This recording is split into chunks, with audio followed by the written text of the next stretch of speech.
Good morning, Are ma'am. you able to listen my voice? Yes, Yes, ma'am. ma'am. Yes, ma'am. Okay. Thank you for joining us for today's webinar. I am Professor Priyanka Pitle, Head of the Department in Computer Science and Engineering Department. I welcome to you all for today's session. Today's topic is data analytics and data security. We have a privilege to have Mr. Rajeshri Shukla, Reporting Analytics, is joining us from Telfin, Cincinnati, USA. He has an expertise in data analytics, database handling. Now, without any further delay, I would like to hand over this session to Mr. Rajeshri sir. Sir, please. Thank you, madam. Thank you for the kind introduction. And just want to make sure that everyone is getting my voice clear and loud. Yes, ma'am. Yes. All right. Sir, able Great. to. Yes. So I'll start sharing my screen now.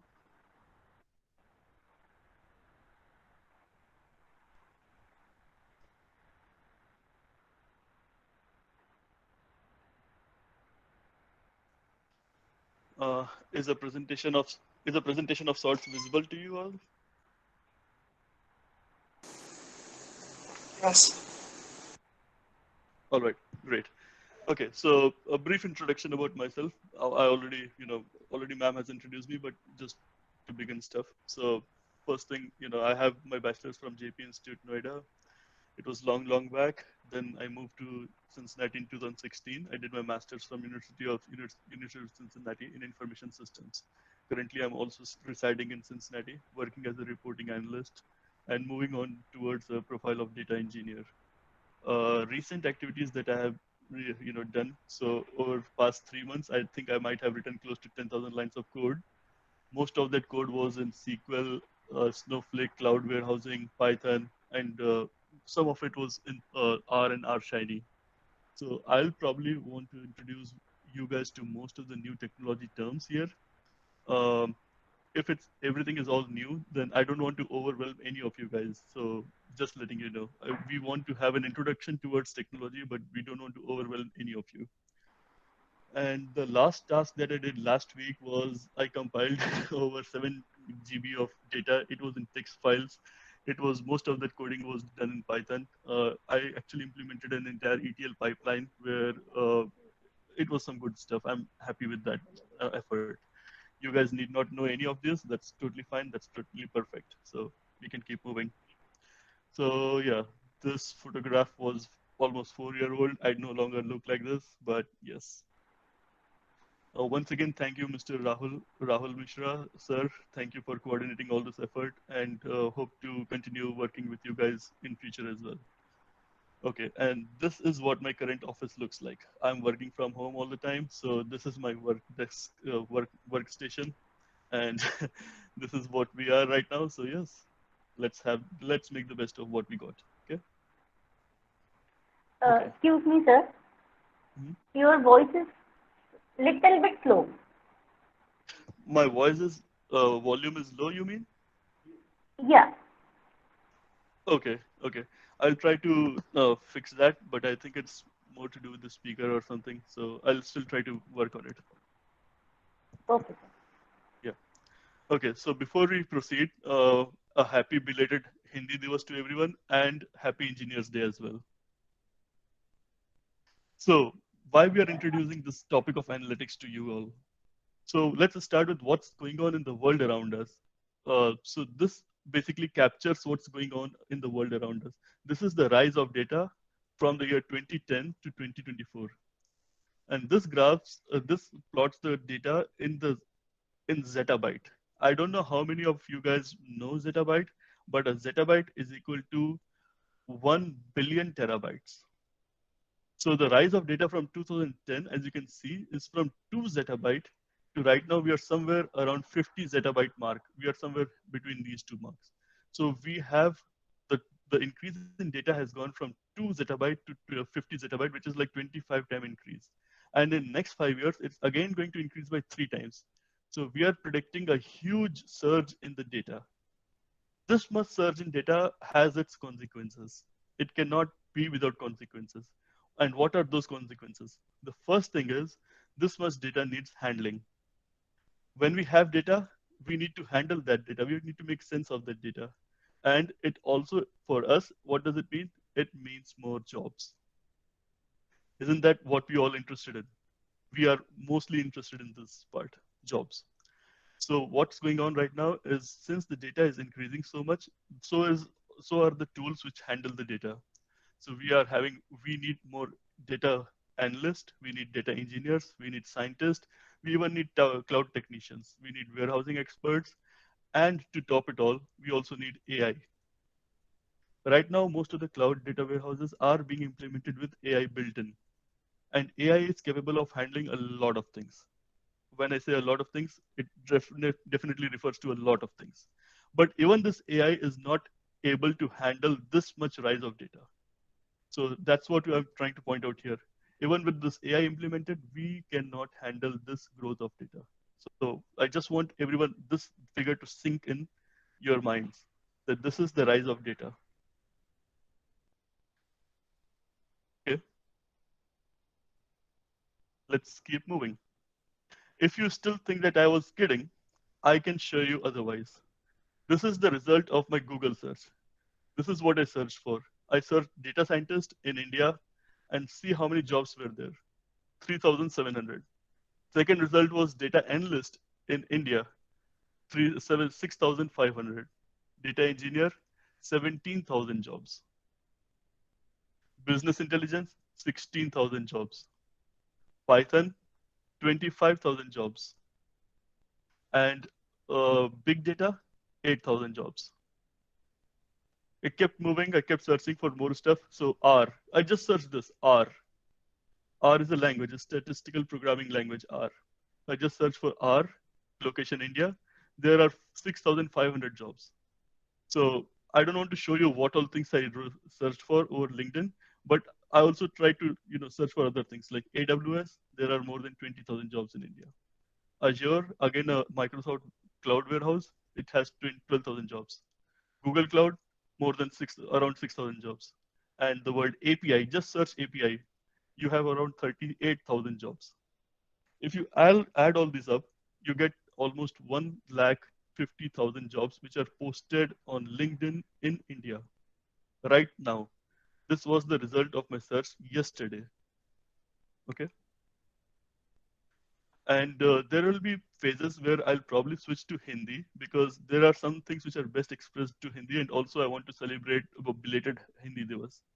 So like in this part, I just want to switch to Hindi while explaining. So what are the advantages of working in private sector? I don't know how many of you guys are interested in working in private sector, but I can definitely think of some advantages of working in private sector in India. First thing, there is no need to wait for exams. मेरे ख्याल से काफी लोग जो हैं आप लोगों में से उन लोग सरकारी एग्जाम्स की तैयारी करते हैं और पीएससी एग्जाम्स की तैयारी कर रहे होंगे जिसके लिए आप लोग एग्जाम्स के लिए वेट करना पड़ता है अधिकांश एग्जाम्स हमारे साल में एक बार होते हैं और कई बार तो उनके रिजल्ट्स भी नहीं आते हैं तो अगर आप प्राइवेट सेक्टर में जाते हैं तो आपको किसी एग्जाम के लिए वेट करने की जरूरत नहीं है दूसरी चीज ये कि no need to waste money on forms and coaching classes I don't know how many guys are facing this problem right now, but I can definitely think it's a big number. The people who are wasting money on forms and coaching classes and preparing for PSCs, good luck to them. I do not take anything from them, but yes, all this, you can get all this jobs without needing to wait for anything. Third thing, which I like really good, which I really like about this is guaranteed job for a knowledgeable candidate. If you are good enough, if you are qualified enough, if you have the required experience, you will get a job nonetheless, You don't need to wait for anything. Fourth point here is staying updated with the current industry.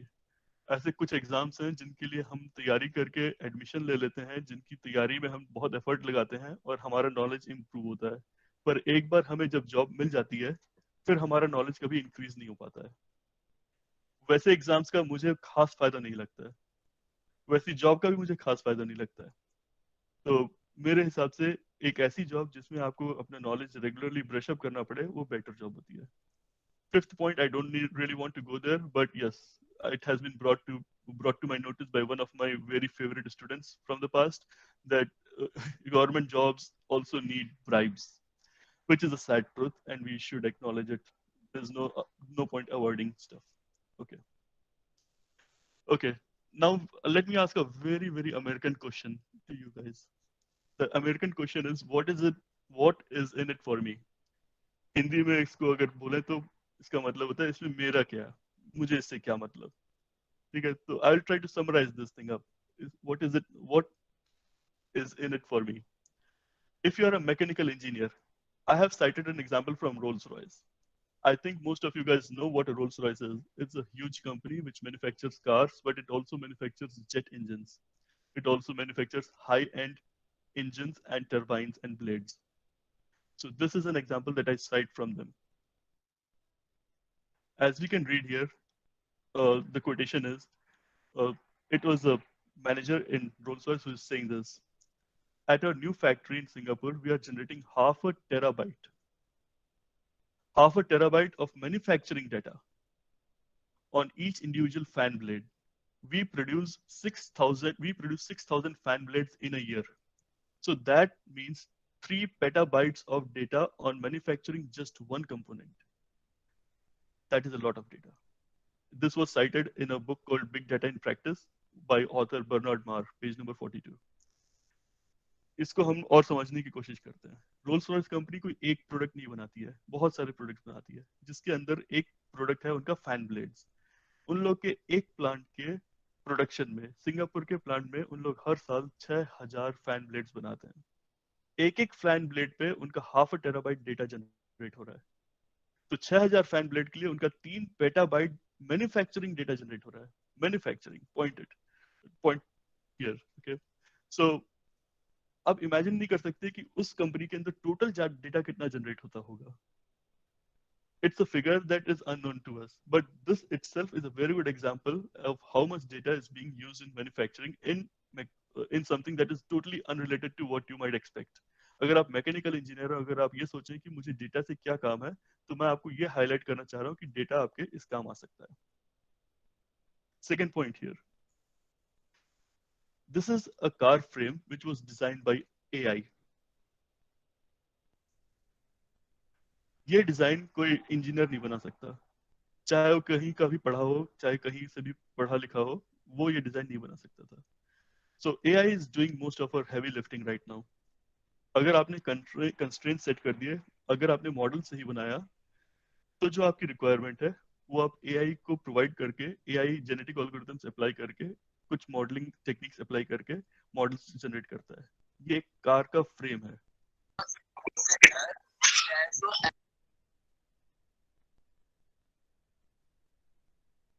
Okay, so I think I got my mechanical engineers on board. मैं अपना point जो illustrate करना चाहता था यहाँ पे वो ये कि अगर आप मैकेनिकल इंजीनियर तो ये मत सोचिए कि डेटा आपके किसी काम का नहीं है. आपको डेटा का बहुत ज्यादा काम पड़ेगा आगे. अगर आप इलेक्ट्रिकल इंजीनियर हैं, so my favourite people are electrical engineers for sure. तो इलेक्ट्रिकल इंजीनियर्स के बारे में मैं क्या ही बात करूं, क्योंकि हम लोग अगर बात करना चालू करेंगे तो बड़ा लंबा डिस्कशन जाएगा. मैं ये बोलना चाहता हूँ कि आप एक कंपनी का नाम शायद जानते होंगे, Tesla.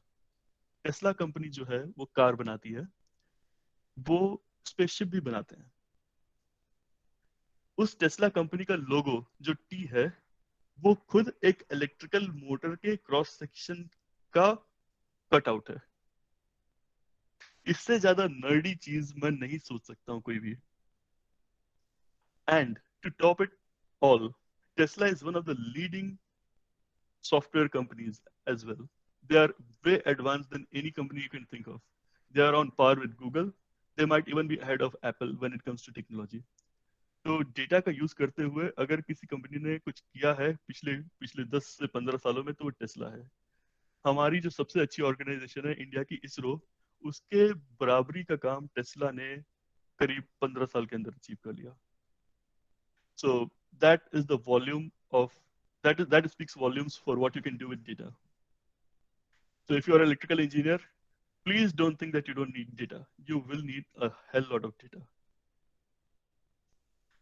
Third, if you are from electronics and telecommunication. So I was never trained as a computer engineer. I never really studied computer science. Most of the computer knowledge that I have is from job.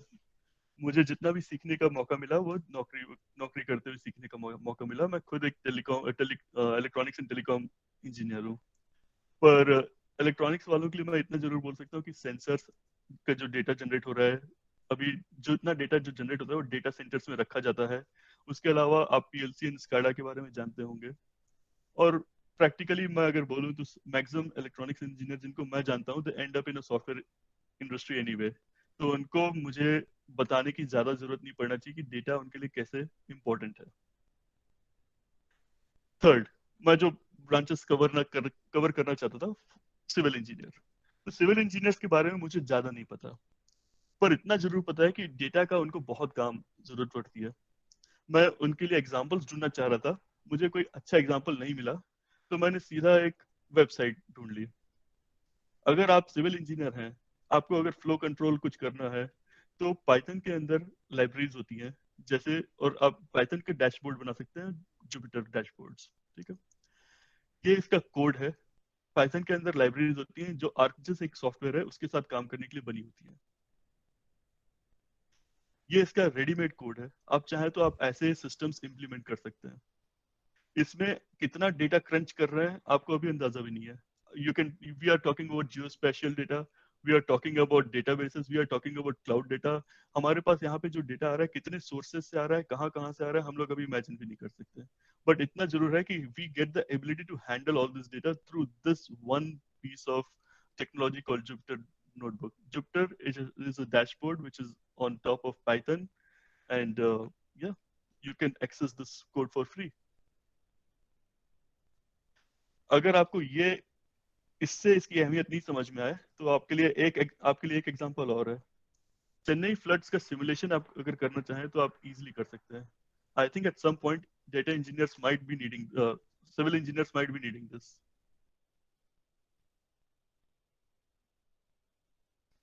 Again, ये libraries हमारी Python में बनी बनाई है. We just need to import this. इनका code हमारे पास available है. ये ओपन सोर्स कोड होता है.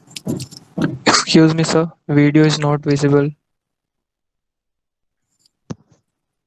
Video is not visible. Yeah. Should I share again? Yes.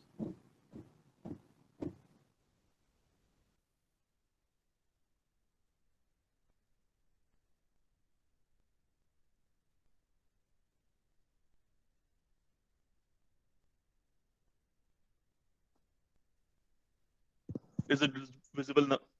Is it visible now? No, sir. No, sir. Yes, sir. Visible. Yes, sir. Okay. Okay. Yes, Yeah. sir. So this is again this is again a use case for the civil engineers. If you're from civil engineering branch, I think you might find it very useful. You know, at some point in your career, you are basically doing a simulation for a flood. अब इसमें आपने क्या किया, इसका code आपके पास open source available है. आपने इस कोड को इंपोर्ट किया और जो बिल्ट इन लाइब्रेरीज है उनको यूज किया, और एज इट इज अगर आप इस कोड को रन कर लेंगे तो भी आप एक काफी अच्छा काम करके दिखा रहे हैं. You are replicating a really good task. So this is what I could think of for civil engineers. I'm just still trying to make my point clear that how much we all need data in our lives. Okay. So are we now back on the presentation now? Is my video clear now? Yes, sir. Okay. So moving on. So there's a motivation bit for you guys. अगर आपको motivation की जरूरत लगे तो ये कुछ points जो मुझे बहुत मोटिवेटिंग लगते हैं. Can you see this? How to be successful even with no talent. That's the heading. Can you guys see that?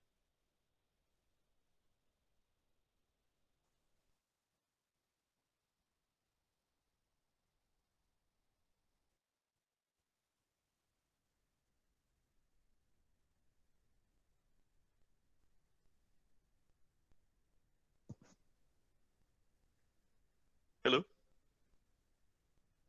Hello? Yes, sir. Can you guys see this? Motivation.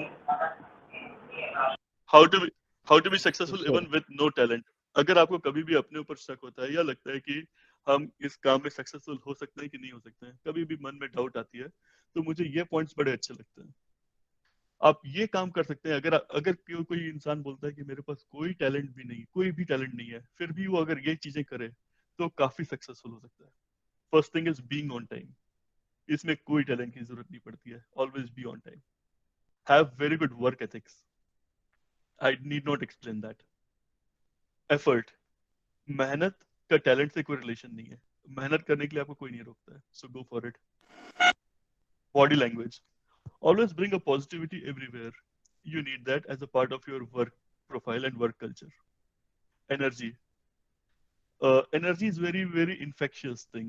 अगर आप ज्यादा high energy इंसान हैं तो आप दूसरों को infuse करते हैं अपनी एनर्जी से, and you can do more and more.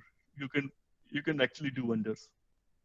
Attitude, अब जब भी टीम में काम करते हैं, पीपल विल जज यू फॉर योर एटीट्यूड। कोई ये नहीं बोलेगा कि आप कितना कम काम कर रहे हैं, कितना ज्यादा काम कर रहे हैं। ज्यादा करके लोग आपके बात ये इस बारे में बात करेंगे कि आपका एटीट्यूड दूसरों के प्रति कैसा है। So always have a very good attitude. Passion, passion आप समझ रहे हैं, बट फिर भी मैं एक्सप्लेन करना चाहता हूँ। Just don't go through the motions. अगर आपको कोई काम करना है तो सिर्फ इसलिए मत करिए कि वो करना है, मतलब करना है, वैसा सोच के मत करिए। उसमें इन्वॉल्व हो जाइए, और वो इन्वॉल्वमेंट एक अलग रिजल्ट प्रोड्यूस करता है। Always be open to learning. Keep doing extra work. अगर कोई आपको ना भी बोले तो भी आप हमेशा एक्स्ट्रा डिलीवर करिए। And 10, always be prepared. Always always be prepared. ये इसको जितना एम्फेसाइज किया जाए उतना कम है।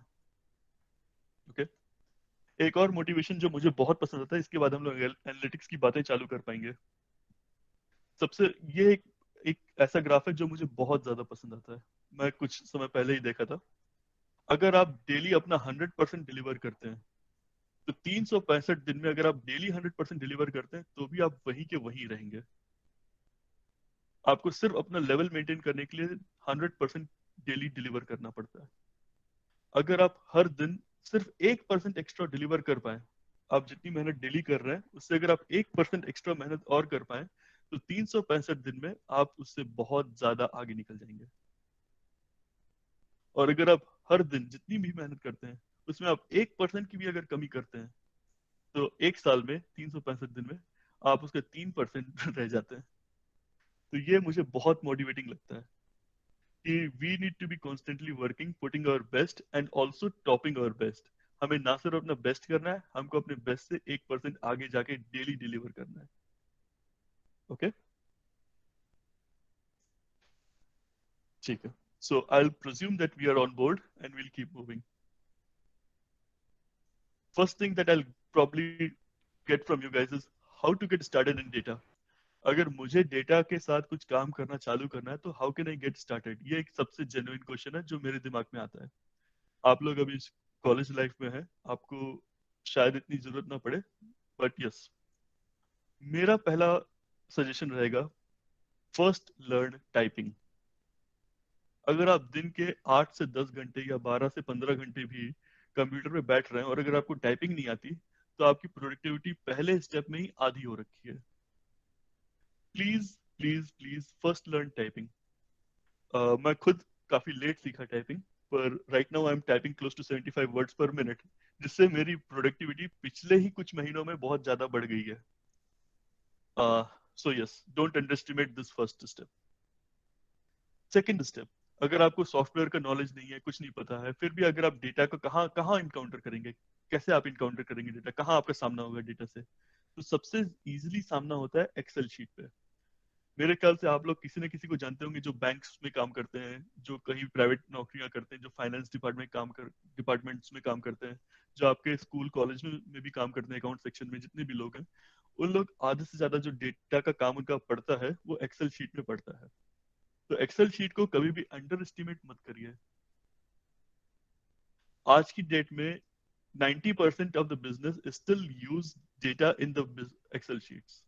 ये सुनने में और बोलने में काफी हंसी वाला लगता है, पर अधिकांश बिजनेसेस अभी भी काफी सारा डेटा एनालिसिस एक्सेल शीट पे ही करते हैं। अगर आपको लगता है कि एक्सेल शीट एक बहुत इजी चीज है या बहुत छोटी चीज है, तो आपको बता दूं कि एक्सेल के अंदर 500 से ज्यादा फंक्शंस हैं। अगर आप लोग कॉलेज खत्म होने के पहले वो 500 फंक्शंस एक बार भी यूज कर लिए, सारे के सारे 500 फंक्शंस एक बार भी यूज कर लिए, तो आपका एक्सेल यूज करने का जो लेवल है वो एकदम अलग रहेगा, सबसे अलग रहेगा। अगर मैं ये पूछूं कि इस बैच में जो अटेंड कर रहे हैं फिलहाल, उसमें कितने स्टूडेंट्स वी लुकअप यूज कर पाएंगे, ये फॉर्मूला होता है एक्सेल शीट के अंदर। आई डोंट थिंक 5 या 10 लोग भी वी लुकअप यूज किए होंगे। और ये बहुत अच्छी चीज है और बहुत इजी चीज है। Pivot tables, power query, power BI, VBA programming. Excel के अंदर अगर आपको नहीं पता है तो एक्सेल में प्रोग्रामिंग भी की जा सकती है। उस प्रोग्रामिंग को वीबीए बोलते हैं, विजुअल बेसिक। वीबीए प्रोग्रामिंग अगर आप यूज करते हैं तो आप एक्सेल शीट की ऑटोमेशन भी चालू कर सकते हैं। ठीक है, तो मेरे पहले 2 पॉइंट्स हैं वो सबसे बेसिक से बेसिक पॉइंट है। अगर आप इंजीनियर ना भी हो तो भी आपको इतने लेवल तक होना ही चाहिए। थर्ड रिसोर्स मैं आपको बोलूंगा कि होपफुली सबकी, हर किसी की एक लिंक्डइन प्रोफाइल होगी। अगर लिंक्डइन प्रोफाइल नहीं है तो सबसे पहले आप लोग लिंक्डइन प्रोफाइल बनाइए और प्रोफेशनल प्रोफाइल बनाइए। LinkedIn is the job portal जहां पे लोग नौकरियां पोस्ट करते हैं और ढूंढते हैं। जब आप लिंक्डइन की प्रोफाइल बनाएंगे तो लिंक्डइन प्रोफाइल के साइड में ये सिंबल आपको दिखेगा, इसको लिंक्डइन लर्निंग बोलते हैं। इस पे आप क्लिक करेंगे तो एक अलग पोर्टल खुलेगा जिसमें बहुत सारे फ्री कोर्सेस हैं, काफी सारे फ्री कोर्सेस हैं। अगर आपको कोर्स के वीडियोस भी देख लें तो आपको एक सर्टिफिकेट मिलता है और वो सर्टिफिकेट आपकी लिंक्डइन प्रोफाइल पे ऐड हो जाता है। कम से कम इतना काम हर कोई कर सकता है। इसके बाद वो चीज आती है जहां से आप लेवल डिफरेंशिएट होना चालू होता है। ये फिर आपकी मेहनत पे आने वाले काम है। हैकर रैंक एक प्रोफाइल वेबसाइट है जिसमें ये, अगर आप इसको क्लिक करेंगे तो हैकर रैंक वेबसाइट ओपन हो जाएगी। इस पे आप जाइए। इस पे कोड चैलेंजेस रहते हैं, 30 day code challenge, 50 day code challenge, technology challenges. एक एक चैलेंज उठाइए, ग्रुप में या इंडिविजुअली उन चैलेंजेस को सॉल्व करिए। जितने चैलेंजेस आप सॉल्व करते हैं आपकी प्रोफाइल में उतने पॉइंट्स ऐड होते हैं। वो प्रोफाइल आप अपने एम्प्लॉयर्स के साथ शेयर कर सकते हैं। जब भी आप जॉब के लिए अप्लाई करेंगे तो आप अपनी हैकर रैंक की प्रोफाइल शेयर कर सकते हैं। आप दिखा सकते हैं कि हाँ, मेरी एक प्रोफाइल है हैकर रैंक वेबसाइट में और मैंने इतने सारे कोड रन करके या चैलेंजेस रन करके एग्जीक्यूट करके पोस्ट किए। उसके बाद आता है step GitHub. Not sure how many people have heard this, but GitHub is the next biggest thing. It's not even the next, it's now here. तो GitHub एक ऐसी चीज है जो माइक्रोसॉफ्ट ने खरीद ली। इसमें कॉमन रिपोजिटरी है सारे कोड के लिए। आपको भी इसमें एक अपना प्रोफाइल बनानी चाहिए। आपकी एक खुद की रिपोजिटरी बनेगी। आप जो भी कोड करते हैं, कोई भी प्रोजेक्ट्स बनाते हैं, कोई भी जो भी आप कर रहे हैं काम, उस पूरे के पूरे कोड को आप इसमें डंप कर सकते हैं। इससे क्या होगा कि अगर आप किसी इंटरव्यू में जाते हैं, कोई आपसे बोला कि आपने कौन कौन से प्रोजेक्ट किए हैं आप बताइए, आप सीधा उनसे अपने गिटहब की रिपोजिटरी शेयर कर देंगे। आप उनको शेयर कर देंगे, वो आपका कोड देख सकते हैं। तो आप कुछ अच्छे प्रोजेक्ट उठाइए। यूट्यूब में आपको बहुत सारे प्रोजेक्ट मिल जाएंगे गिटहब में डालने लायक, और बहुत सारे फ्री रिसोर्सेज की भरमार है। So don't you guys worry about free resources. So आप कुछ अच्छे प्रोजेक्ट बनाइए और उसका कोड को गिटहब पे पुश करिए। इसके बाद आता है फ्री कोड कैंप। ये चीज हर कोई जो खास करके कंप्यूटर साइंस में, उन्हें तो प्लीज करना ही चाहिए। मैं जूम करके दिखाने की कोशिश करता हूँ आपको। फ्री कोड कैंप, यहाँ पे 300 घंटे के लेक्चर्स पड़े हैं। ये फ्रंट एंड से लेके बैक एंड तक रिसोर्सेस ही रिसोर्सेस हैं। ये आपका वेब डिजाइन से चालू होता है। 300 घंटे के रिसोर्सेस हैं वेब डिजाइनिंग में, फ्री ऑफ कॉस्ट। इसके नाम में है फ्री, इसमें कोई भी आपको पैसे नहीं देने हैं, एक पैसा नहीं खर्च करना है। 300 घंटे का रिसोर्स है web designing, front end, JavaScript, front end libraries, data visualisation चालू होता है, फिर एपीआईज, ये मिडिल टीयर पे जा रहे हैं हम। उसके क्वालिटी एश्योरेंसेस चीजों को, इन चीजों को डील करता है, quality based. Scientific computing with Python certification, 300 hours of course work. Data analysis with Python, information security. अगर आप टोटल इसको करके देखें तो करीब 1,500-2,000 घंटे के फ्री स्टफ। अगर आप कॉलेज में रह के ये कर लिए, आपका एक अलग लेवल हो जाएगा, आपको जॉब की चिंता नहीं करनी पड़ेगी। एक YouTube का ट्यूटोरियल मैं शेयर कर दिया, ये 12 घंटे का फ्री YouTube का ट्यूटोरियल है। एड्यूरेका करके एक वेबसाइट है, उनका उनका पोर्टल भी चलता है, यूट्यूब में भी उनका पोर्टल है। एक 12 घंटे का कोर्स है। अगर आप ये पूरे 300 घंटे के एक एक चीज नहीं डिटेल में कर सकते हैं, जबकि मैं सजेस्ट करूंगा अगर आप हर एक सेमेस्टर में ये दो भी कंप्लीट कर ले तो आप 4-5 सेमेस्टर में पूरा का पूरा कंप्लीट कर सकते हैं। So please go for it, please do go for this. ये बहुत ज्यादा अच्छी चीज है। पर अगर आप इतना नहीं कर सकते हैं तो कम से कम गेटिंग स्टार्टेड विद पाइथन आप 12 घंटे का ये ट्यूटोरियल कर सकते हैं।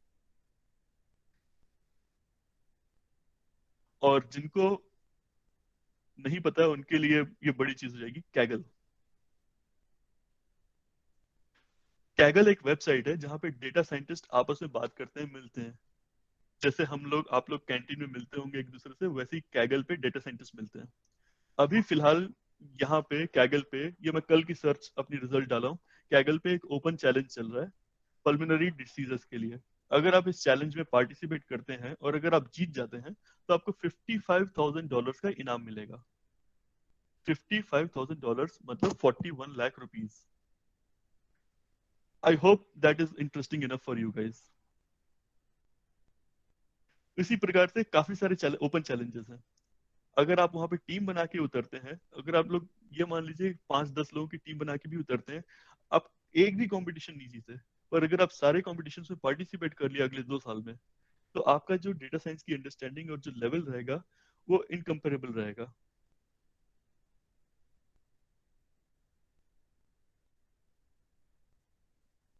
Okay, before we go any further I just need a confirmation from you guys.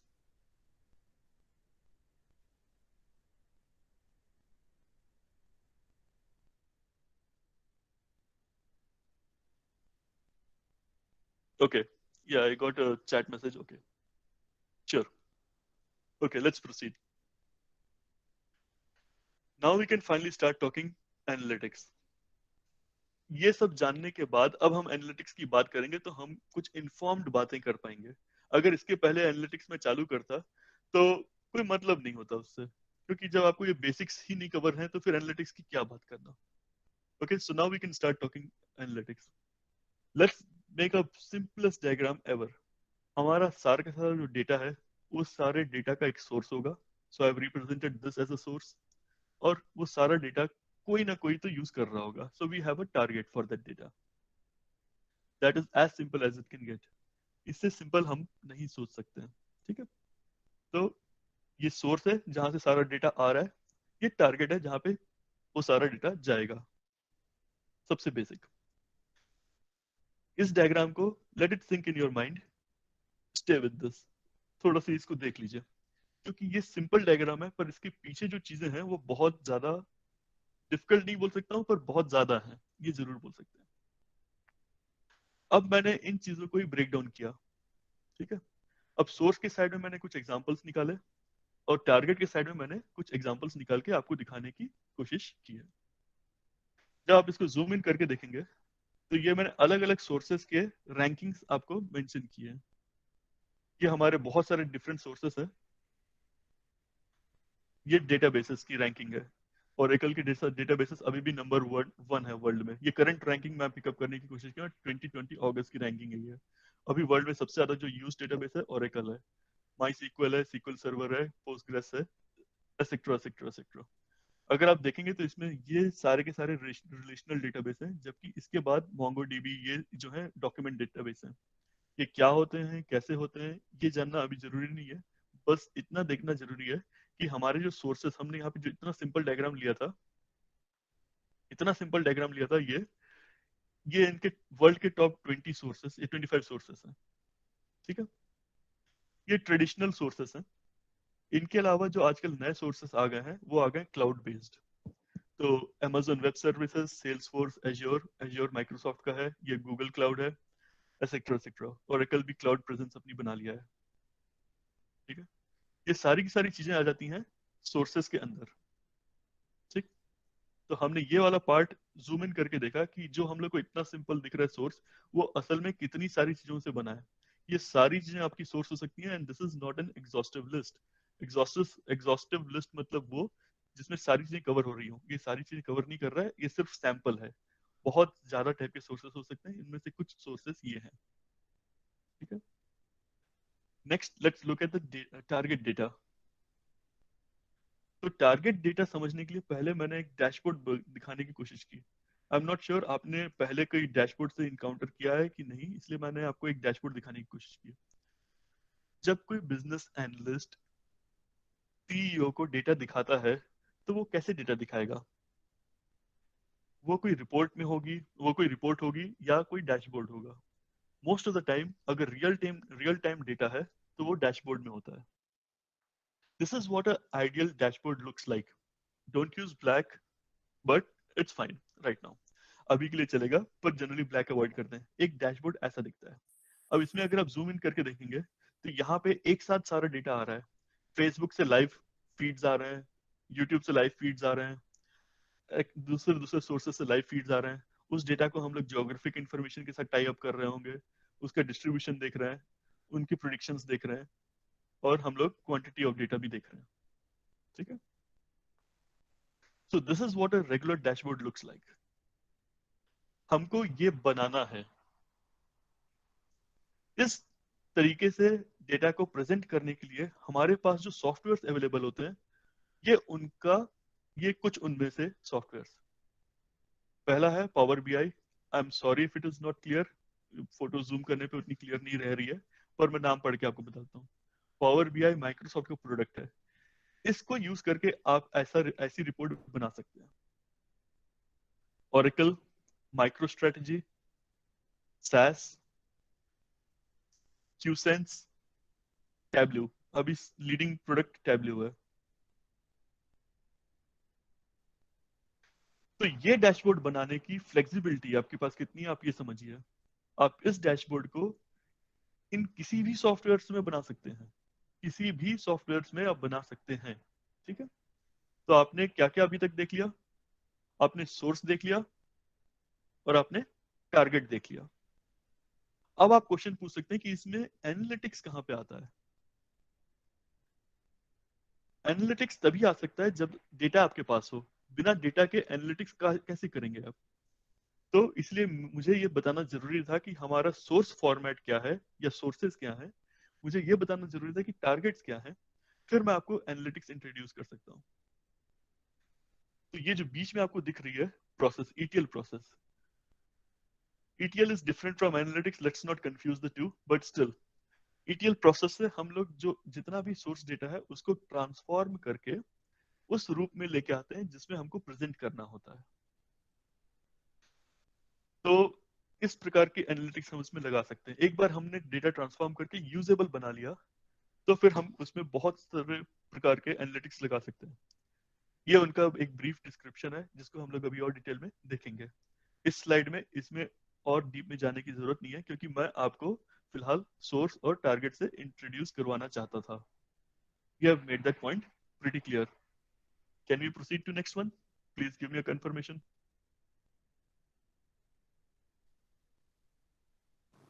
Yes. Okay. So once you have all this data with you, now you have to start asking your questions. Because if you don't ask questions, you'll not understand as to what you're really doing. First thing is, what is business intelligence and how is it different from data analytics? तो जो हमारा data database में है उसके आप साथ क्या क्या कर सकते हैं? आप उसके मॉडल्स बनाएंगे। जैसे एक मैं एग्जांपल साइड करना चाह रहा हूँ, पर एक भी एग्जांपल अगर मैं पिकअप किया तो हमारा जो 1 घंटे का प्रेजेंटेशन है वो 2-2.5 घंटे का हो जाएगा, और वो मैं चाहता नहीं हूँ। इसलिए मैं कम से कम ब्रीफ इंट्रोड्यूस करके आगे बढ़ रहा हूँ। पर हाँ, अगर आप डेटाबेसेस से फेमिलियर हैं तो आप ये मानिए कि business intelligence incorporates these things, जिसमें आप रिपोर्ट्स बनाएंगे, केपीआईज को मेजर करेंगे, प्रोसेसेस को एनालाइज करेंगे, डेटा सोर्सेस को देखेंगे। ये सारी जो चीजें हैं ये बिजनेस इंटेलिजेंस के लिए आती हैं। Most of the time it is descriptive statistics. Descriptive statistics का एग्जांपल क्या हुआ? अगर मैं पूछूं कि 5th सेमेस्टर कंप्यूटर साइंस में पिछले मंथ कितने स्टूडेंट्स आए, ये एक ऐसी चीज है जो कि ऑलरेडी हो चुकी है। इसका डेटा हमारे पास रिकॉर्डेड है। इसकी जो रिपोर्ट बनेगी वो डिस्क्रिप्टिव स्टैटिस्टिक्स यूज करके बनेगी। ये हमारी अटेंडेंस है, ये हमारी एवरेज अटेंडेंस रही, ये हमारी मीन अटेंडेंस रही, ये हमारी मीडियन अटेंडेंस रही, इतना स्टैंडर्ड डिविएशन हुआ, ये क्वार्टाइल्स रहे इसके अंदर, और ये डिस्ट्रीब्यूशन रहा। इसमें ये आउटलायर्स हैं ऐसा करके हमने जो भी रिपोर्ट हमने बनानी है वो सारे के साथ जो स्टैटिस्टिक्स रहेगा वो डिस्क्रिप्टिव स्टैटिस्टिक्स रहेगा. It is not predictive. वो फ्यूचर हम लोग नहीं बात कर रहे हैं उसमें. ठीक है. तो most of the time business intelligence is descriptive statistics. इसको इंप्लीमेंट करने के लिए हम लोग क्यूब यूज करते हैं, ओलैप यूज करते हैं, वेयर हाउसेज यूज करते हैं, क्लाउड वेयर हाउसेज यूज करते हैं, बहुत सारी चीजें यूज करते हैं. ठीक है. But that is what it essentially it is. It's just descriptive statistics. Next part of this is data science. एक बार हमने descriptive statistics देख ली, उसके बाद हम आगे क्या कर सकते हैं? So let me give you a question. अगर कोई बोलता है कि नेक्स्ट मंथ 7th सेमेस्टर के स्टूडेंट्स कितने बार एब्सेंट होने वाले हैं, now this is a predictive analytics. यहाँ पे डेटा एग्जिस्ट नहीं करता है, पर इसका मतलब ये नहीं कि हम इस क्वेश्चन का आंसर नहीं दे सकते हैं. इस क्वेश्चन का आंसर मॉडल्स बना के दिया जा सकता है. जो हमारे पास एग्जिस्टिंग डेटा है, अगर अभी 2 सेमेस्टर्स हो चुके हैं, 3 सेमेस्टर्स हो चुके हैं आपके, तो आपकी अटेंडेंस का डेटा कॉलेज के पास है. उस डेटा को यूज करके प्रिडिक्टिव मॉडल्स बन सकते हैं जिसमें आपका फ्यूचर बिहेवियर प्रिडिक्ट किया जा सकता है. ठीक है. तो ये इसके स्टेजेस होते हैं. सबसे पहले हमको एक हाइपोथेसिस लेनी होती है. हमने अज्यूम किया कि अगले महीने 80% स्टूडेंट्स आएंगे, 20% नहीं आएंगे. तो ये एक हाइपोथेसिस हो गई. उसके लिए फिर हमने डेटा गैदर किया स्पेसिफिक टू दैट हाइपोथेसिस. इसमें हम लोग जेनरिक डेटा एक्यूमुलेट करते हैं, इसमें हम स्पेसिफिक डेटा एक्यूमुलेट कर रहे हैं. आपने जो हाइपोथेसिस पुट फॉरवर्ड की है उसी को बैक करने के लिए, उसी को एनालाइज करने के लिए आपने स्पेसिफिक डेटा एक्यूमुलेट करेंगे. उसके बाद मॉडल्स बनाएंगे, फिर उस डेटा को एक्सप्लोर करेंगे और फिर उसे आप प्रिडिक्ट करेंगे. ठीक है. So this is a very useful chart. You guys might need this in future sometime. So you're welcome. Are we clear up to this point? Can we keep moving? Yes, sir. Okay, great. Okay, so now I'll not delve into this one in details. इस पे ज्यादा detail में मैं नहीं जाऊंगा, पर ये आपको जरूर बताऊंगा कि इस चार्ट को यूज कैसे करना है. हम लोग डेटा का क्लासिफिकेशन किए हैं और डेटा साइंस का भी क्लासिफिकेशन किए हैं. डेटा को हमने 2 भाग में तोड़ा है, traditional data and big data. और उसके अंदर हमने ये क्वेश्चंस पूछे हैं, when, why, what, where, how and who. ठीक है. तो अगर ट्रेडिशनल डेटा आपको समझना है तो ये आप ये पूरा का पूरा कॉलम पढ़ेंगे कि ट्रेडिशनल डेटा क्या होता था, कैसे होता था, कौन यूज करता था, et cetera et cetera et cetera. Big data क्या होता है? बिग डेटा और big data specific technology terms में अभी यूज नहीं करना चाहता हूँ क्योंकि बिग डेटा एक अपने आप में अलग चीज है. It is a part of data analytics, but it is different from cloud data. It is different from emerging technologies. It is a technology which was started in 80s, but it is already fading out. इसलिए मैं big data पे ज्यादा detail में नहीं जाना चाहता हूँ. पर ये अगर आप जूम करके देखेंगे तो आपको एक हाथी दिखेगा जो कि पीले रंग का है. ये जो पीले रंग का हाथी है ये हडूप का सिंबल है. इसके आगे आप लोग खुद सर्च कर सकते हैं हडूप जानना चाहें तो. ठीक है. So we have split the data into 2 parts, traditional and big data. And then we have split the data science into 3 parts: business intelligence, traditional methods, and machine learning. Business intelligence क्या होता है हमने brief में अभी just पिछली slide में देखा. Traditional methods we can discuss more on this. हम लोग इस पे अभी और डिस्कस करेंगे. और मशीन लर्निंग कहाँ से चालू होती है वो अभी हम अभी देखेंगे. So this is a very useful chart. I want you guys to have it, इसलिए मैंने इसको स्लाइड पे रखा. इसको हम लोग फिलहाल और डिटेल में डिस्कस नहीं करेंगे. Okay. Confirmation please.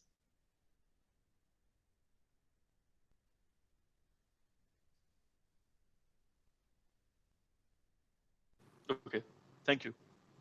Thank you. Okay, moving on. So finally we get to the machine learning and machine learning algorithms. ये machine learning होती क्या चीज है? So let us go into this one. एक company है SAS जो कि university of रेले में स्टार्ट हुई थी. उनके खुद के प्रोजेक्ट से एक कंपनी का रूप ले लिया उसने. एक उनका खुद का प्रोजेक्ट था जो कि कंपनी के रूप ले लिया SAS. ये उनकी चीट शीट है.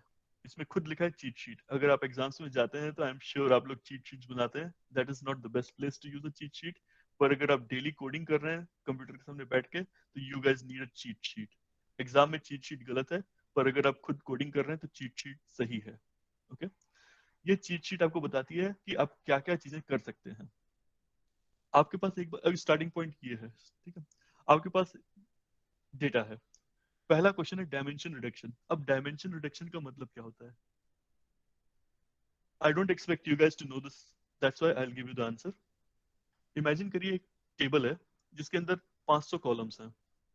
आपने एक सीक्वल क्वेरी लिखी जिसमें उस टेबल को आपने 5 और टेबल से ज्वाइन किया। ये ऑलरेडी इम्प्रैक्टिकल एग्जांपल हो गया है, इसको प्रैक्टिकल बनाते हैं। मेरे पास स्टूडेंट्स का डेटा है, पर मेरे पास स्टूडेंट्स का जो डेटा है उसके साथ साथ सब्जेक्ट्स का भी डेटा है और टीचर्स का भी डेटा है और डिपार्टमेंट का भी डेटा है। अब मैंने पांचों 6 डेटा को आपस में मिला दिया, उससे एक बहुत बड़ा मेगा डेटा सेट बना जिसके अंदर 600-700 कॉलम्स हैं। अब आपको प्रिडिक्ट करना है, तो 700 कॉलम्स में से कितने कॉलम्स को आप यूज करके आगे काम कर सकते हैं, ये आप कैसे डिसाइड करेंगे? That question itself is called dimension reduction. कि आपके डेटा सेट में अगर बहुत ज्यादा कॉलम्स हैं तो किन कॉलम्स को आप रखेंगे, किन कॉलम्स को ड्रॉप करेंगे, उसको डील करने के लिए एक अलग मैथ्स ही डेवलप है। मैं इस चीज को डिटेल में नहीं बता पाऊंगा, but this is called principal component analysis.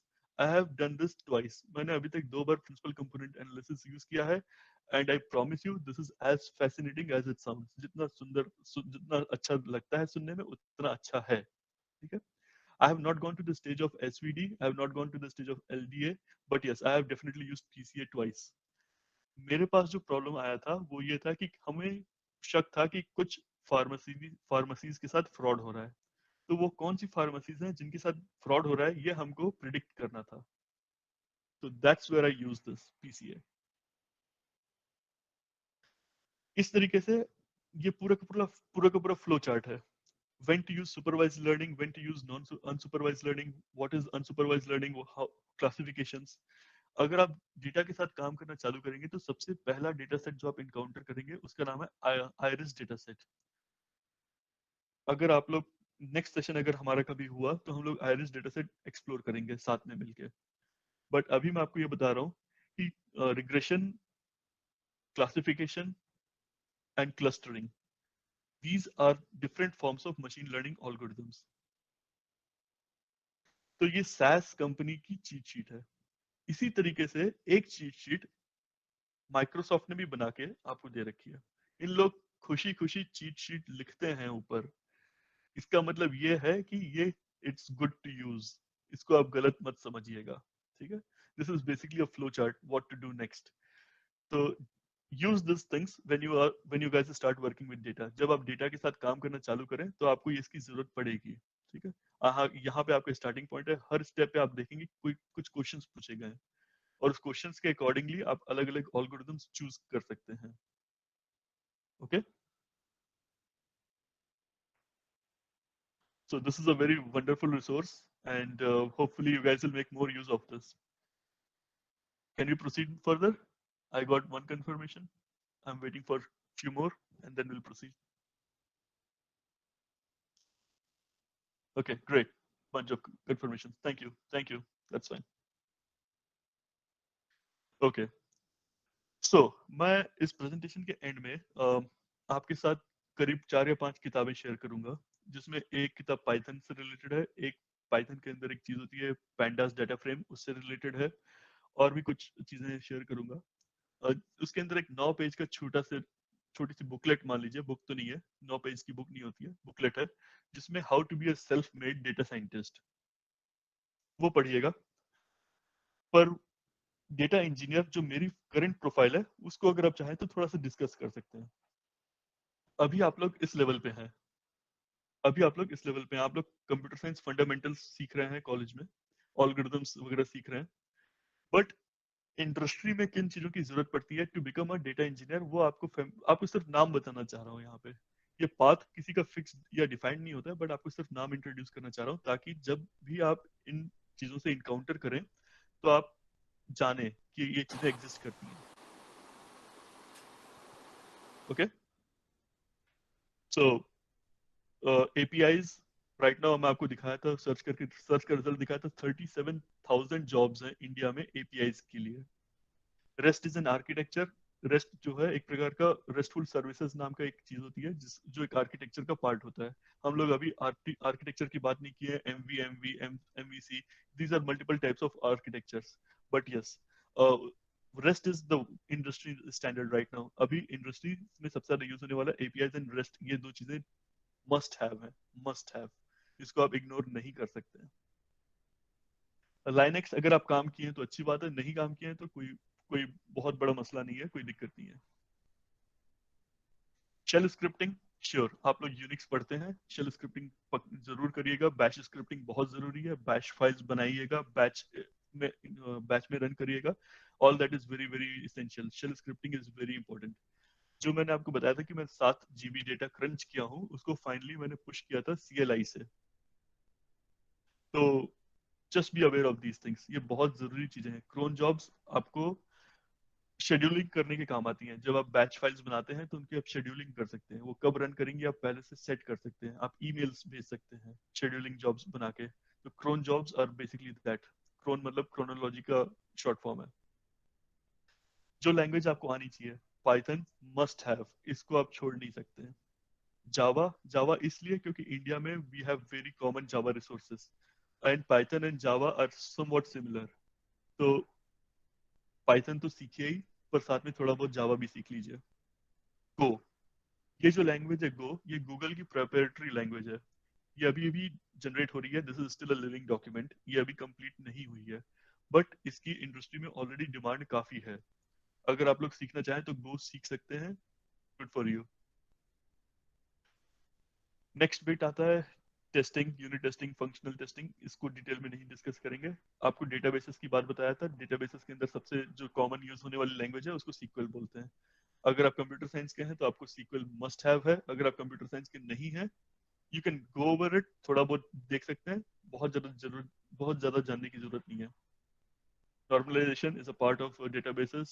अब डेटा को स्ट्रक्चर करने का तरीका होता है नॉर्मलाइजेशन। एसिड टेस्ट क्या होता है आप लोग जानते हैं, एटॉमिसिटी वगैरह वगैरह। Database fundamentals, okay, sure. OLTP and OLAP systems. OLTP stands for transactional systems, OLAP system stands for analytical systems. ये बहुत जरूरी चीज है। इनको डिटेल अगर इनको टच किया तो कम से कम मैं 2 से 3 घंटा इसी टॉपिक पे लग जाएगा, OLTP versus OLAP systems. So let's not touch it, just wanting to let you know that this is very essential. इसको नजरअंदाज नहीं कर सकते हैं। Keep this in mind when you guys study. Types of relational databases, MySQL, ये Oracle का free product होता है जिसको आप लोग खुद अपने सिस्टम में डाउनलोड करके इंस्टॉल कर सकते हैं। पोस्टग्रेस सीक्वल जो है, this is the new industry standard, online है, आप लोग डाउनलोड करके फ्री में यूज कर सकते हैं। MariaDB डॉक्यूमेंट बेस्ड है, श्योर। नॉन रिलेशनल डेटाबेसेस, ये अभी बहुत ज्यादा बढ़ रहे हैं। MongoDB, एक एप्लीकेशन जरूर बनाइएगा MongoDB में, जरूर। आप लोग ग्रेजुएशन मतलब आपको डिग्री कंप्लीट होने के पहले एटलीस्ट एक एप्लीकेशन MongoDB पे जरूर बना लीजिएगा। That's a personal request, please. Graph databases, give it a try. ये एक स्पेसिफिक नीश टेक्नोलॉजी है, अगर आपको ये आती है तो आप दूसरों से काफी आगे निकल जाएंगे, क्योंकि हर कोई इसको नहीं सीखता है। अगर आप ग्राफ डेटाबेसेस कम से कम एक प्रोजेक्ट बना दिए Neo.js में, you have something on your CV which no one else will have. तो अगर आपको दूसरों से आगे निकलना है या दूसरों से कॉम्पिटिटिव एज हासिल करनी है तो आप एक प्रोजेक्ट इस पे बनाइएगा जरूर, ठीक है। Let's keep moving. Apache Hadoop, I have totally skipped over this part. This is big data. I'm not going to refer to the big data fundamentals here. And let's keep moving. Data pipelines, yes, this is very very essential. But ये सब cloud based pipelines की बात कर रहे हैं यहाँ पे, तो उतना डिटेल में जानने की जरूरत नहीं है। Kubernetes is a very emerging technology. आप इसके ऊपर अगर 10 आर्टिकल पढ़ लिए, you are great, sure go for it. Kubernetes जरूर एक बार पढ़िए, डॉकर्स पढ़िए। CI/CD का मतलब होता है कंटिन्यूअस इंटीग्रेशन, कंटिन्यूअस डिप्लॉयमेंट। जब आप इंडस्ट्री में नौकरी करते हैं, काम करते हैं, जब आप कोड बनाते हैं तो आपके कोड के साथ साथ 25, 50, 100 लोग और भी कोड बना रहे होंगे। सबका कोड लगातार इंटीग्रेट करना पड़ता है, एक जगह पे जाता है, तो इसलिए हम लोग इसको कंटिन्यूअस इंटीग्रेशन, कंटिन्यूअस डिप्लॉयमेंट बोलते हैं। इस चीज को इम्प्लीमेंट करने के लिए जेनकिंस नाम का एक सॉफ्टवेयर है जो यूज होता है। गिटहब आपको पहले बताया था, गिटहब माइक्रोसॉफ्ट का है, वो यूज होता है। तो इन दोनों को एटलीस्ट एक बार फेमिलियराइज कर लीजिए आप लोग। And that's the way to be a data engineer. Data scientist के लिए अलग हैंडबुक में शेयर किया हूँ, उसको आप लोग एक बार गो थ्रू करिएगा। अब इस ग्राफ में आप देख सकते हैं कि आप एक बार जो सीख गए उसको कहाँ कहाँ लगा सकते हैं। अगर आपने पाइथन और आर सीख गई, जो कि बेसिकली स्क्रिप्टिंग लैंग्वेजेस हैं और ये स्टैटिस्टिकल लैंग्वेज है, तो आप इसको इन सारी जगहों पे लगा सकते हैं। अज्योर मशीन लर्निंग पे लगा सकते हैं, कॉग्निटिव साइंसेस पे लगा सकते हैं। आर का सर्वर, आर सर्वर जो है आप टेराडाटा पे डिप्लॉय कर सकते हैं। टेराडाटा एक क्लाउड डेटा वेयर हाउस होता है। सीक्वल सर्वर को आप आर सर्विसेज के साथ टाई अप कर सकते हैं। आप आर सर्वर को लिनक्स पे डिप्लॉय कर सकते हैं। आप आर सर्वर को मैप रिड्यूस पे भी डिप्लॉय कर सकते हैं। और ये जो आपको बताया था जो हाथी है वो माहौट, ये उसका हडूप का सिंबल है। तो यस, आप आर को इसके साथ भी यूज कर सकते हैं। और जहां जहां पे आपका आर लिखा है वहां वहां पे आप पाइथन भी यूज कर सकते हैं। तो आप जब सीख लेंगे तो उसको कहाँ इम्प्लीमेंट करना है, ये डायग्राम वो दिखाता है आपको। Okay,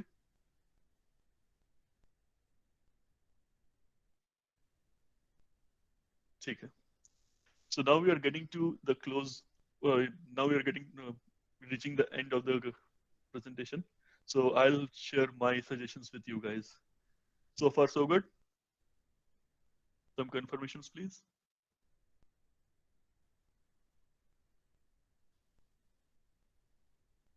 Can I have some confirmation, please? Yes. Okay. Okay. Thank you. Thank you. Okay. So मैं कुछ सजेशंस देके या कुछ शेयर कर आपके साथ शेयर करके कंक्लूड करूंगा फिलहाल। पहला सजेशन ये है एक प्रोजेक्ट आप लोग कॉलेज में, अगर आप लोग कॉलेज में इंप्लीमेंट नहीं किए तो बाद में इंप्लीमेंट करना मुश्किल हो जाता है। तो डेफिनेटली एक बार आप वेब क्रॉलर बनाइएगा। व्हाट्स अ वेब क्रॉलर या व्हाट्स अ स्पाइडर, इसको हम लोग स्पाइडर भी बोलते हैं।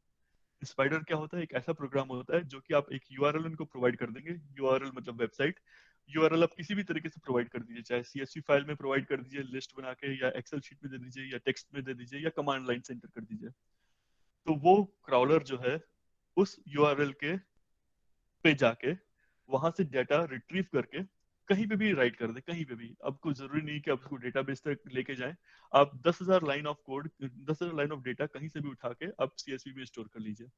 जैसे फ्लिपकार्ट, आप ये मान लीजिए कि आप लोग आइटम सर्च करते हैं फ्लिपकार्ट पे, तो उस चीज को आप एक वेब क्रॉलर से भी कर सकते हैं। आप एक वेब क्रॉलर लिखिए जिसमें आप फ्लिपकार्ट का यूआरएल डालिए, और फ्लिपकार्ट की 10,000 जो आइटम प्रोडक्ट्स है उसको आप रीड करके एक सीएसवी फाइल में स्टोर करके देखिए। तो ये आपका basic, most basic web crawler बन जाता है। ठीक है। डेंजर, क्योंकि मैं आपको इतना सजेशन दे रहा हूँ इसलिए मेरे को आपको बताना पड़ेगा कि अगर आप वेब क्रॉलर बनाते हैं और फ्लिपकार्ट या अमेजन टाइप की साइट पे यूज करते हैं तो आपकी आईपी पक्का ब्लॉक हो जाएगी। इसलिए कभी भी कॉलेज या यूनिवर्सिटी में आप ट्राई ना करें। आप अपने पर्सनल घर पे, आप अपने पर्सनल इंटरनेट पे ट्राई कर सकते हैं। Don't try this at your college और university, again warning. But do try this, ये एक बहुत बड़ा एसेट है। अगर आप ये कर लिए, it is something that you will be proud of to have on your resume. आपके रेज्यूम पे ये होना एक अच्छी बात होती है। पार्ट 2, एक बार आपके पास डेटा आ गया, फिर आप उसके ऊपर जो आपको मैं फ्लो चार्ट वगैरह पहले दिखाया था, खास करके ये वाला फ्लो चार्ट, ये वाला फ्लो चार्ट। एक बार आपके पास फ्लिपकार्ट का मान लीजिए 10,000 प्रोडक्ट्स का डेटा आपने रीड कर लिया एक सीएसवी फाइल में या एक्सेल शीट में, उसके बाद आप क्या करेंगे? उसके बाद आप ये कर सकते हैं पार्ट 2। इसके बाद आप मशीन लर्निंग एल्गोरिथम्स लगाइए। और किस पे लगाएंगे? आप बोथ पाइथन एंड आर दोनों से लगा सकते हैं। So feel free to make use of whatever algorithms you can think of. Second, तो ये तो पार्ट था डेटा लेके आने का, पर आपको हर बार वेब क्रॉलर की जरूरत नहीं पड़ती है। वो तो एक प्रोजेक्ट है जो खुद से करना चाहिए। अगर अभी नहीं किया तो फिर कब करेंगे? सेकंड, आप यहाँ पे बहुत सारे ओपन सोर्सेस हैं डेटा के लिए। ये मैंने लिंक प्रोवाइड किया जिसमें इंडियन गवर्नमेंट का ओपन डेटा सेट्स अवेलेबल है। आप यहाँ से कोई भी डेटा सेट डाउनलोड करिए और उसमें machine learning algorithms using both Python and R apply करिए। Go for it. ठीक है। Third, open CV and NLP projects. Open CV क्या होता है? It's a library in Python जिसपे आप फेस रिकग्निशन वाले प्रोजेक्ट्स बना सकते हैं। फेस रिकग्निशन वाले प्रोजेक्ट्स बहुत ज्यादा मार्केटेबल है। मार्केटेबल मतलब अगर आपने एक फेस रिकग्निशन का छोटा सा भी कोड लिख दिया तो आपकी सीवी बेसिकली चमक जाएगी। लोग इसको बड़ा अट्रैक्टिव पाते हैं। ठीक है, तो go for one small fancy project which is an open CV और समथिंग। एनएलपी क्या है? Natural language processing. Natural language processing कहाँ पे यूज होगी? जो भी कॉल सेंटर्स हैं उनके अंदर कितना ज्यादा डेटा एक्यूमुलेट हो रहा है, किस चीज का डेटा एक्यूमुलेट हो रहा है, जो कस्टमर केयर के लोग कस्टमर से बात कर रहे हैं वो डेटा एक्यूमुलेट हो रहा है। उसमें अगर आप एनएलपी लगा के, टेक्स्ट माइनिंग लगा के वहां से कुछ यूजफुल इंसाइट्स निकाल पाए, या फिर ट्रेजर चेस्ट, वो आपके लिए, आपको एक खजाना मिल गया, तो कम से कम एक आध ओपन सीवी या एनएलपी के प्रोजेक्ट्स आप लोग इंप्लीमेंट कर सकते हैं चाहे तो। फोर्थ सजेशन, एक फ्रंट एंड टेक्नोलॉजी, मतलब पाइथन की फ्रंट एंड टेक्नोलॉजी का नाम है जैंगो। जैंगो लाइब्रेरी है जिससे आप फ्रंट एंड पे काम कर सकते हैं। तो पाइथन की जैंगो या फ्लास्क लाइब्रेरी यूज करके आप एक फ्रंट एंड एप्लीकेशन बना सकते हैं। यूट्यूब में सर्च करिएगा पाइथन एप्लीकेशन यूजिंग जैंगो या पाइथन एप्लीकेशन यूजिंग फ्लास्क, आपको बहुत सारे प्रोजेक्ट्स मिल जाएंगे। आप एज इट इज उसको कॉपी पेस्ट करके बना लीजिए, कॉपी पेस्ट मतलब देख देख के बना लीजिए और उस कोड को गिटहब में पुश कर दीजिए। ठीक है, इतना भी कर लिए तो आप एक अच्छे प्रोग्रामर की शुरुआत तक पहुंच जाएंगे। दूसरी चीज, आप जैसे फ्लास्क और जेंगो से फ्रंट एंड में काम कर सकते हैं, उसी तरीके से आप आर के लिए होता है आर शाइनी, जिसपे आप एप्लीकेशंस बना सकते हैं, वेब एप्लीकेशंस बना सकते हैं आर यूज करके। तो एक एप्लीकेशन आप आर शाइनी यूज करके बना सकते हैं। अगर आप नेटवर्क सिक्योरिटी और उस फीचर में जाना चाहते हैं जिसकी मैं बात फिलहाल नहीं कर पाया, तो आपको इंस्टॉल करना पड़ेगा अपने कंप्यूटर में VMware। एक सॉफ्टवेयर है VMware, आप इंस्टॉल करके कैली लाइनेक्स आप इंस्टॉल कर सकते हैं। कैली लाइनेक्स आपको सारे टूल्स देता है जिससे हैकिंग होती है। आप कैली लाइनेक्स इंस्टॉल करके आप packet detection using wire shark use कर सकते हैं। वायर शार्क एक फ्री ओपन सोर्स सॉफ्टवेयर है, इससे आप पैकेट डिटेक्शन कर सकते हैं। तो आप बेसिकली आप वायरलेस इंफॉर्मेशन को रीड कर पाएंगे, आप उसको कुछ गलत यूज नहीं करिएगा, और गलत यूज करना डिफिकल्ट भी है। Don't use it for any wrong purposes, but yes you can definitely make use of this. Being aware about the security flaws is a security feature. अगर हमको अपनी कमियां पता है तो ये हमारे लिए अच्छी बात है, तो आप ये यूज करके हम अपनी कमियां ढूंढ सकते हैं। So do that.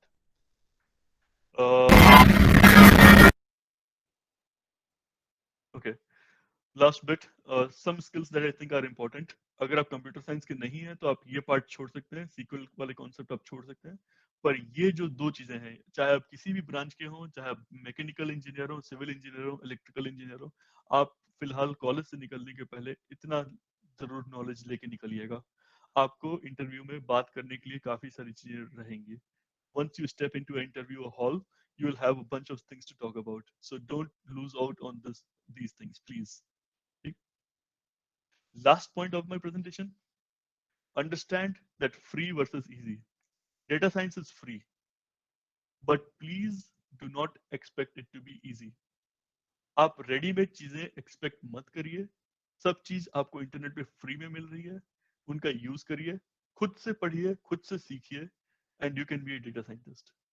आप उन चीजों को इजी, अगर आप फ्री इजी एक्सपेक्ट करने लगेंगे, यू विल लूज आउट, पूरी लर्निंग आप मिस कर देंगे। So don't expect things to be easy. Easy है, मेहनत लगती है, पर इजी है। सो चूंकि फ्री है इसलिए आपको दो में से एक चीज मिलती है, या तो फ्री या तो easy. So go for free, don't go for easy. Okay, एक लास्ट फन प्रोजेक्ट, मेरे हिसाब से फन प्रोजेक्ट, ये आप लोग अगर रिकॉग्नाइज करेंगे तो आप लोग का सिलेबस है कंप्यूटर साइंस स्टूडेंट्स का, from 3rd semester two 8th semester. आप एक काम करिए, आप अपने सब्जेक्ट्स को लिंक्डइन पे डालिए और देखिए एक एक सब्जेक्ट के लिए कितनी नौकरियां हैं इंडिया में। जस्ट टैबुलेट दैट, एक डाटा सेट बनाइए कि बेसिक इलेक्ट्रॉनिक्स इंडिया सर्च कितनी नौकरियां हैं, कंप्यूटेशनल साइंस कितनी नौकरियां हैं। आप हर सब्जेक्ट के लिए कितनी नौकरियां आपको दिख रही हैं वो एक टैबलेट करके डेटा सेट बनाइए। देखिए, it will help you understand which subjects are more important, industry में किन चीजों की अहमियत है और आपको क्या पढ़ाया जा रहा है, इनके बीच की पेरिटी या डिस्पेरिटी आपको साफ समझ में आएगी। So definitely you can do that. Okay. So with this, I will probably conclude. I'll be concluding my presentation. So keep learning, keep improving, and happy Engineers Day. Please send your questions. Please restrain to one question each. and I'm in touch with your HOD and Rahul sir to give some prize or some rewards for top 5 questions. तो आप लोग अपने questions भेज सकते हैं, पर please एक ही question भेजिएगा और टॉप 5 क्वेश्चंस को मैं कुछ अपनी तरफ से एक रिवॉर्ड देने की कोशिश करूंगा. And that will be all from me.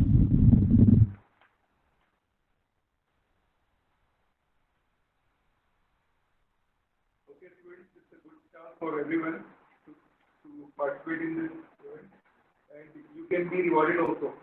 So it's a good surprise for all of you. So go ahead.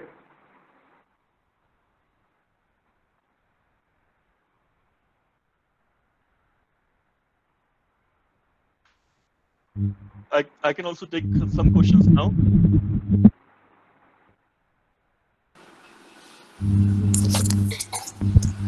Good morning, sir. This is Prabhat.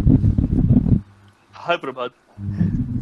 So, sir, actually, मुझे basically मतलब data reduction और basically feature selection पे थोड़ा और जानने की इच्छा थी. अगर आप किसी Sure. दिन कुछ इसके बारे में ज्यादा बता पाए तो बहुत सही रहेगा. और Sure. उसके अलावा मैं जानना चाहता था कि जैसे मैंने एनकाउंटर किया है, मैंने थोड़ा इस पे काम किया हुआ है, तो कि जैसे हम लोग डेटा रिडक्शन पे काम करते हैं, जब जैसे पीसीए हमने लगाया है या एलडीए लगाया है, तो बेसिकली सबसे पहले हम लोग को कई सारे ऐसे डेटा होते हैं जिसमें मतलब कि ऑर्डिनल डेटा भी होते हैं, जैसे मतलब Sure. मतलब बेसिकली मेल या फीमेल इस टाइप का कुछ. तो Yeah. उस केस में हम लोग जब भी डेटा साइंस पे काम करते हैं तो हम लोग उसको बेसिकली नंबर्स के टर्म में कन्वर्ट करते हैं, बेसिकली Yeah. मतलब ट्रांसलेशन बेसिकली परफॉर्म करते हैं. तो लेकिन जब हम लोग उस पर परफॉर्म करते हैं, ये फीचर रिडक्शन जब हम लोग परफॉर्म करना चाहते हैं, तो हम लोग उस पे पीसीए क्यों नहीं लगाते हैं? मतलब ये नहीं लगाना, ये मुझे पता है बेसिकली, लेकिन मतलब क्या Okay.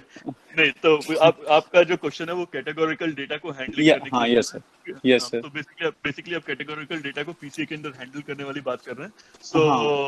हाँ, वो that will probably need a more detailed discussion, right? तो this is like an introductory course for all the undergrad students, but yes, a good question. And अगर मैं सही से समझ पाया तो basically you're trying to deal with a categorical, like making a variable into a categorical variable and then dealing with a categorical variable. Is that what you're Yes, talking about? yes sir, yes. Okay. Sure. I'll definitely get back to you with probable suggestions for this. Okay. Yes. But thank you so much for your question. Okay.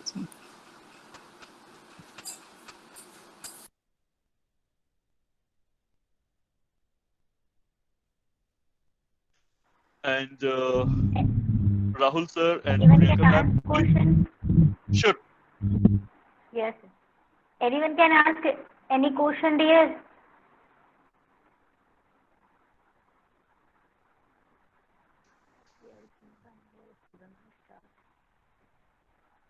Nice question.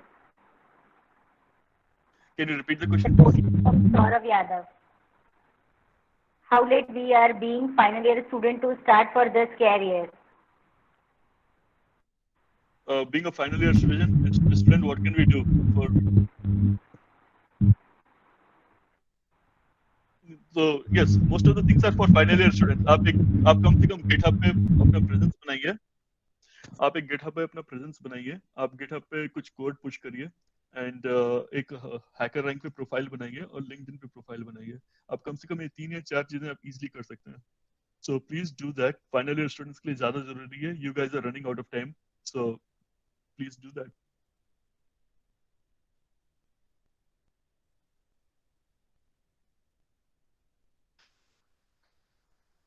All right. Thank you so much. I'll be concluding right now. So if there are no further questions, please do submit your questions by mail to Rahul sir or Priyanka ma'am, and we guys can be in touch later. Okay. Thank you. Have a great day, all of you. Thank you so much, sir. Thank you. Have a good one. So I would like to conclude this. All right. Thank you so much. Good afternoon to all. On behalf of Sanjay Vita Group of Institutions, I take this opportunity to propose vote of thanks to those who have directly or indirectly contributed to this webinar. I thank our chief person and resource person, Mr. Rajesh Shukla. We are really enlightened with your knowledge, sir, about data analytics and database. We are also thankful to our honorable chairman, sir, and their motivation. I would like to thank director sir, assistant director sir. I would like to thank our principal sir for this support. A special thanks to the teaching and non-teaching staff for their support and coordination. Our heartfelt thanks